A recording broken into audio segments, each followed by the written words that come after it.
श्रीराम समर्थ. गोपाल कृष्ण भगवान की जय. शांत रस कसा असतो तर निर्वेद असतो. निर्वेद याचा अर्थ सुखदुःखातीत, सुखदुःखाच्या पलीकडे.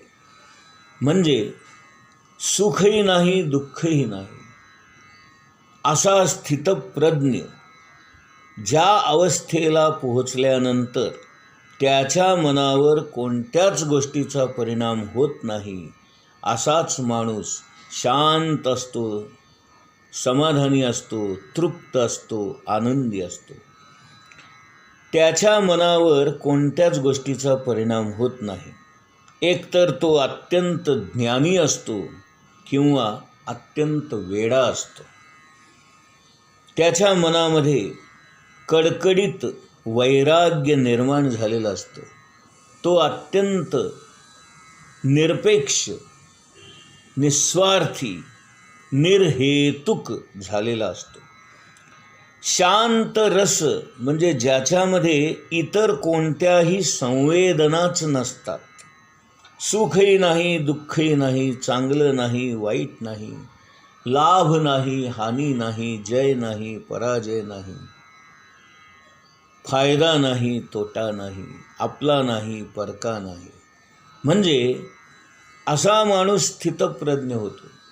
सुख दुःखे समे कृत्वा लाभा लाभो जया जयो, हा जो श्लोक आपण अभ्यासला तशी अवस्था त्या माणसाची होते. ज्ञानेश्वर महाराज म्हणतात, या ग्रंथामध्ये शांत रसाचा वर्षाव होईल.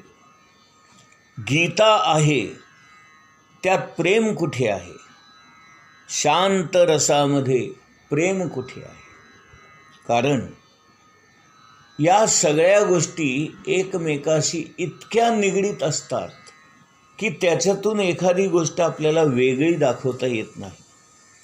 जो माणूस शांत असतो तो अत्यंत प्रेमळ असलाच पाहिजे, तो भक्तिपूर्ण असलाच पाहिजे, त्याच्या मनामध्ये भाव असलेच पाहिजेत, तरच ती शांतता येईल. अन्यथा माणूस अस्वस्थ होईल, अशांत होईल, चिडचिडा होईल, रागीट होईल.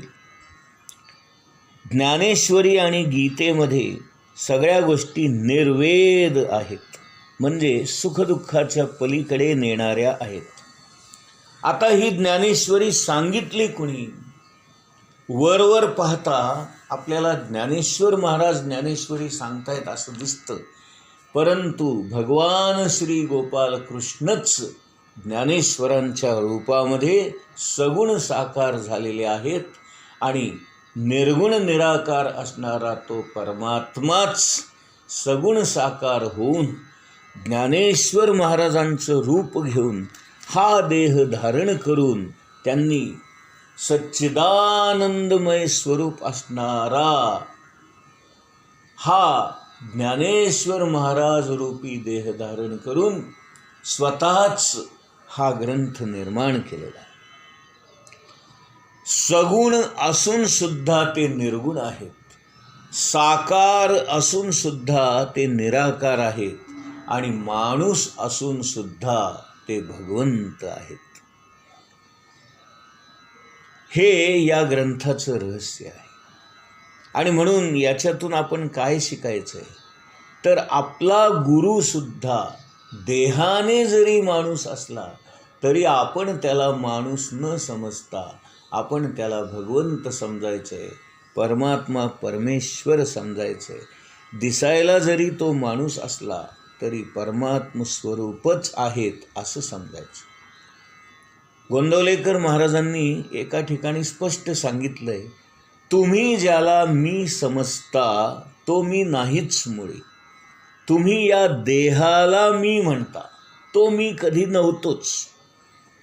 आता एवढं स्पष्ट सांगून देखील आपल्याला जर समजत नसेल तर मग आपण अत्यंत मूर्ख आहोत, महामूर्ख आहोत असंच म्हणावं लागेल. परमात्मा जरी देहधारी झाला, तो जरी श्रीकृष्ण भगवान होऊन आला, तो जरी यशोदाचा कान्हा, देवकीचा पुत्र जरी असला, तरी तो कुणाचाच नसतो.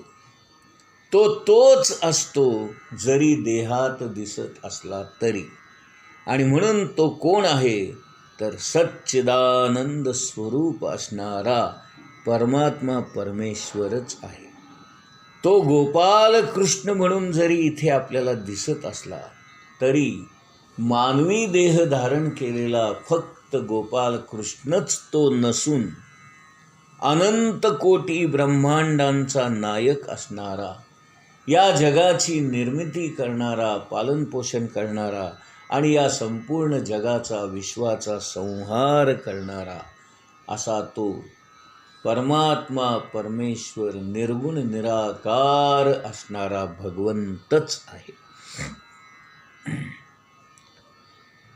तो अत्यंत प्रेमस्वरूप आहे, आनंद स्वरूप आहे, भक्तिपूर्ण आहे. आणि म्हणून अशा या भगवान श्री गोपाल कृष्णांनी निर्माण केलेला हा शांत रस आहे. आपण ज्या काही कल्पना करतो, ज्या दृष्टीने पाहतो तसा तो नाही. या कल्पना किंवा ही दृष्टी त्याला लागू होत नाही. सगुणामध्ये असून सुद्धा तो निर्गुण असतो. जगामध्ये ज्या ज्या काही गुणांच्या कल्पना आपण कराव्या त्या सर्व गुणांच्या त्याच्या ठिकाणी वास असतो.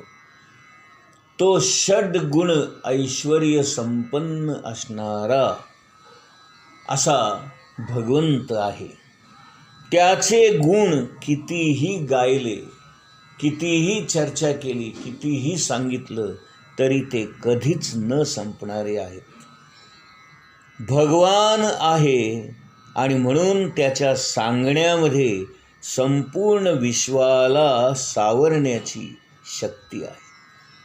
ती ज्ञानाची शक्ती आहे.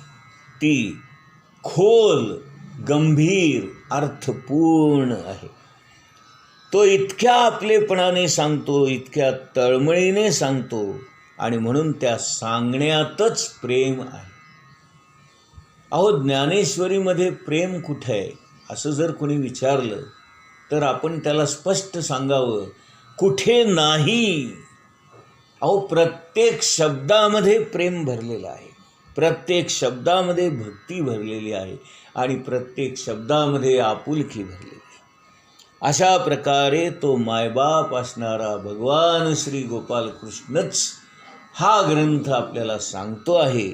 आणि म्हणून त्याच्यामध्ये आनंद आहे, शांती आहे, समाधान आहे, सुख आहे आणि तृप्तता आहे. आई जेव्हा तळमळीने आपल्या बाळाला सांगत असते तेव्हा त्या तळमळीतून देखील एक रस निर्माण होतो आपुलकीचा.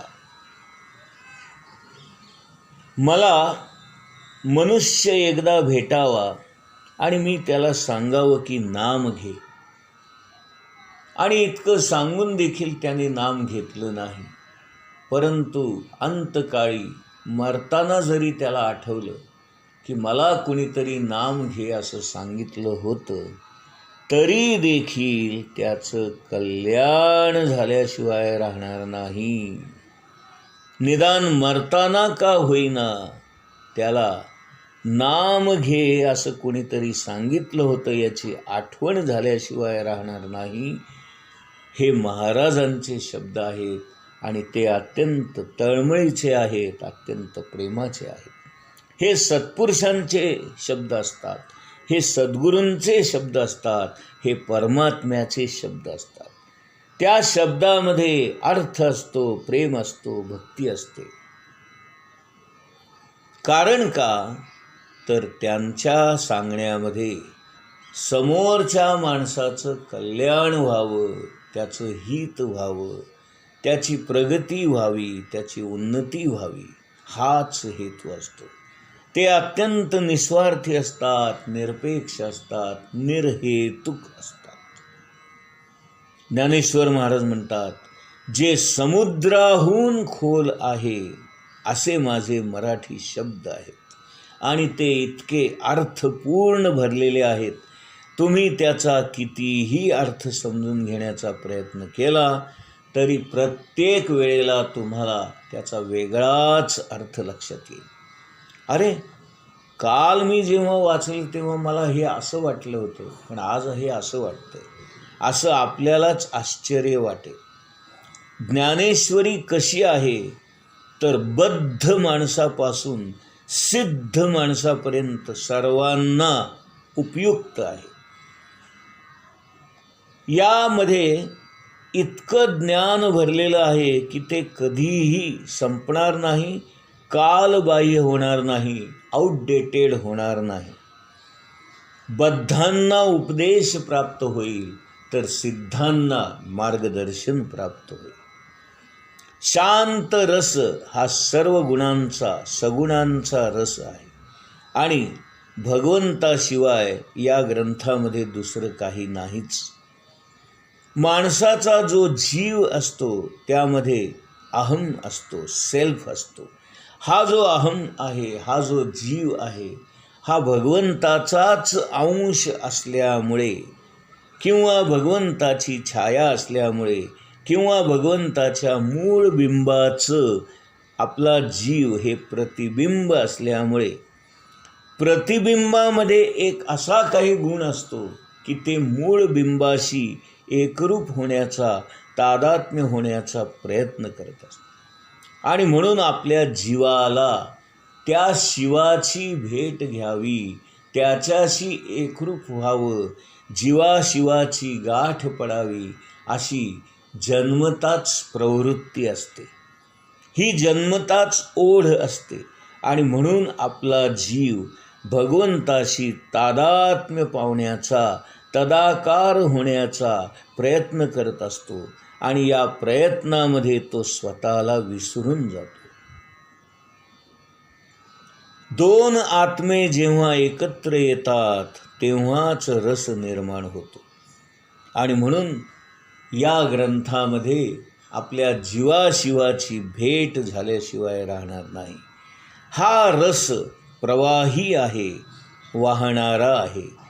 जेव्हा आपलं अंतःकरण द्रवतं, चित्ताला पाझर फुटतो, मन मवाळ होतं, मऊ होतं, पातळ होतं, त्यावेळेला आपण भगवंताशी तादात्म्य पावलो आहे हे निश्चित समजावे. अशी तादात्म्यता, अशी एकरूपता, अशी गुंग होऊन जाण्याची अवस्था आपल्याला या ग्रंथामध्ये अनेक ठिकाणी दिसून येते आणि म्हणून सगळीकडे हा रस निर्माण होतो. काही काही माणसांना भगवंताचं नाम जरी कानावर पडलं तरी ते वेडे होऊन, बेभान होऊन नाचू लागतात. अहो, वारीमध्ये आपल्याला हे दृश्य दिसतं बघा. कोणीतरी ज्ञानबा तुकाराम, ज्ञानबा तुकाराम, ज्ञानबा तुकाराम असं ओरडत असतो, जप करत असतो, नामस्मरण करत असतो आणि अनेक वारकरी त्या तालावर नाचत असतात. तो ठेका धरून त्यांची पावलं नाचत असतात. कोणीही त्यांना नाचा म्हणून सांगत नाही, कुणीही नाम घ्या म्हणून सांगत नाही. पण वारीमध्ये एकदा का आपण गेलो की वारीचेच होऊन जातो. ज्ञानबा तुकाराम या नामघोषामध्ये आपण हरवून जातो. नाम घेता घेता आपण त्यामध्ये इतकं तल्लीन व्हावं की आपण कुठे आहोत, काय करतो आहोत, किती वेळ गेला याचं भानच आपल्याला राहत नाही. अशी तल्लीनता आपल्याला या नामघोषामध्ये प्राप्त होते. आणि म्हणून सत्संगामध्ये आणि जिथे अनेक जण एकत्र बसून नाम घेतात तिथे हा परिणाम आपल्याला प्राप्त होतो. आणि म्हणून अशा ठिकाणी आपण सतत जावं की जिथे आपण भगवंताशी, त्या नामाशी तल्लीन होऊ शकतो. महाराज एक फार सुंदर शब्दामध्ये प्रसंग सांगतायत. ते म्हणतात, संन्यासी पुरुष जेव्हा आपल्या संपूर्ण डोक्याचं केस काढून हजामत करून घेतो त्यावेळेला त्या डोक्यावरून हात फिरवला तर ते डोकं खरखरीत लागतं कारण त्याचे केस राठ असतात, निबर असतात, जून असतात. आणि लहान मूल जेव्हा असतं जेव्हा त्याचं जावळ आपण काढतो तेव्हा ते केस इतके मऊ आणि नरम असतात की त्याच्या डोक्यावरून हात फिरवताना आपल्याला अत्यंत मऊ, अत्यंत गुळगुळीत, अत्यंत लुसलुसीत असा स्पर्श होतो. म्हणून जे योगी असतात ते संन्यासाची हजामत केलेल्या अवस्थेप्रमाणे असतात आणि जे भक्त असतात ते लहान मुलाचं जावळ केलेलं असतं अशा अवस्थेमध्ये असतात. आणि म्हणून बघा किती छान शब्दामध्ये महाराजांनी आपल्याला हे थोडक्यात सांगितलेलं आहे. जिथे जूनपणा आहे, राठपणा आहे, कडकपणा आहे, तो संन्यासी आहे, योगी आहे. आणि जो भक्त आहे तो मऊ असतो, लुसलुसीत असतो, मवाळ असतो, प्रेमाने भरलेला असतो. आणि म्हणून आपल्याला योगी किंवा संन्यासी किंवा साधन करणारा, तपश्चर्या करणारा तपस्वी व्हायचं नाही आहे, तर आपल्याला भगवंताच्या प्रेमामध्ये हरवून जायचं आहे, त्याची भक्ती करायची आहे, त्याचं गुणगान करायचं आहे आणि आपल्याला भगवंताचा भक्त व्हायचं. गोपाल कृष्ण भगवान की जय.